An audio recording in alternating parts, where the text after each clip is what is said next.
Target ng DOTR na simulan ang demo run ng subway sa unang bahagi ng 2028, layunin nito na maipakita ang takbo ng mga bagon sa mga rail track bago ang formal na operasyon. Ang nasabing test run ay gagawin sa unang bahagi ng subway mula sa East Valenzuela Depot hanggang sa Quirino Avenue Station sa Quezon City.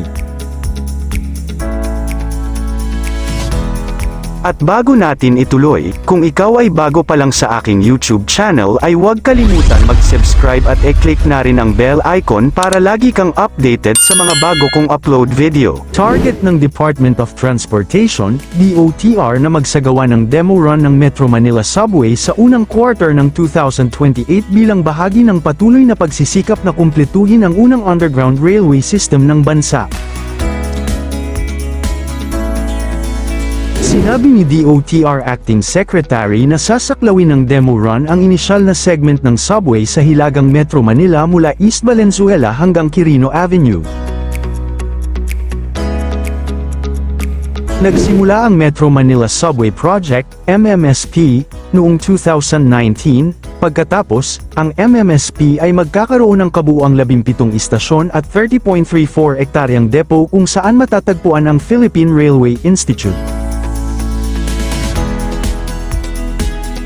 Kasama sa proyekto ang pagtatayo ng 33 kilometrong railway line na mag-uugnay sa Valenzuela City hanggang Pasay City, na may spur line sa Ninoy Aquino International Airport, NAIA, Terminal 3. Ang 17 istasyon ng MMSP ay Valenzuela, Quirino Highway, Tandang Sora, North Avenue, Quezon Avenue, East Avenue, Anonas, Katipunan, Camp Aguinaldo, Ortigas Avenue, Shaw Boulevard, Kalayaan Avenue, Bonifacio Global City, Loten East, Senate DepEd, NAIA Terminal 3, FTI, at Bikutan. Ang katayuan ng buong subway system, ito'y may completion rate na humigit kumulang 26% noong November 2025. Ang Metro Manila Subway, na may tinatayang kabuuang halaga na 488.5 billion pesos ay aabuti ng humigit kumulang 5 taon upang makumpleto, batay sa mga pagtatansya ng DOTR. Aniya, na base sa mga kalkulasyon natin, at base na rin sa budget, pwede tayong magkaroon ng full operations by 2032, or last quarter of 2031, at hinahangad ng DOTR na maresolba ang mga natitirang issue sa right-of-way, ROW, sa ikalawang quarter ng 2026. Sa unang bahagi ng buwang ito, iniulat ng DOTR na nakakuha ito ng kabuuang 90.76% right-of-way ng mga ari-arian para sa pagtatayo ng subway.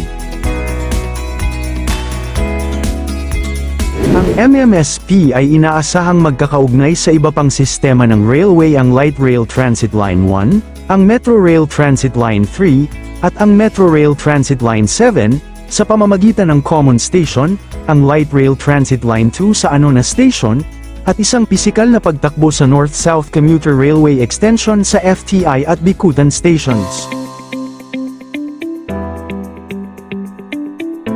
Kasabay nito, inihayag din ng Acting Secretary ng DOTR na ang full operations ng MRT-7 para sa unang 12 istasyon, mula North Avenue hanggang Sacred Heart sa Caloocan, ay inaasahan sa ikalawang quarter ng 2027. Kapag natapos, mapapaikli ang biyahe mula San Jose del Monte, Bulacan hanggang North Avenue, Quezon City sa loob ng 35 minuto, mula sa dating 2 hanggang 3 oras. Samantala, ang Subic-Clark Manila-Batangas, SCMB, Railway Project. Ang proyekto ay kasalukuyang nasa development stage. Isinasagawa na ang pangunahing feasibility study sa tulong ng United States Trade and Development Agency, USTDA, Sweden, Swedfund, at Asian Development Bank, ADB. Inaasahang makukumpleto ang disenyo ng proyekto sa loob ng taong 2026, Ang target na pagsisimula ng konstruksyon ay sa 2027. Pamunahing layunin nito ang maging isang freight cargo railway upang mapabilis ang pagbiyahe ng mga produkto at mabawasan ang pagsisikip ng trapiko sa Port of Manila. Ang Riles ay may tinatayang haba na 250 kilometro, o humigit kumulang 155 milya. Matapos iatras ng China ang suporta, pumasok ang Estados Unidos at Sweden para magbigay ng technical assistance at grants para sa mga pag-aaral ng proyekto. Ang ADB ang mamamahala sa pagkuha ng mga consultant para sa main feasibility study. Inaasahang magpapababa ito ng logistics cost at makakaakit ng mas maraming investment sa rehiyon ng Luzon. Bukod sa komersyo, tinitingnan din ito bilang mahalagang asset para sa strategic mobility ng Armed Forces of the Philippines, AFP, sa pagdeploy ng mga tropa at kagamitan.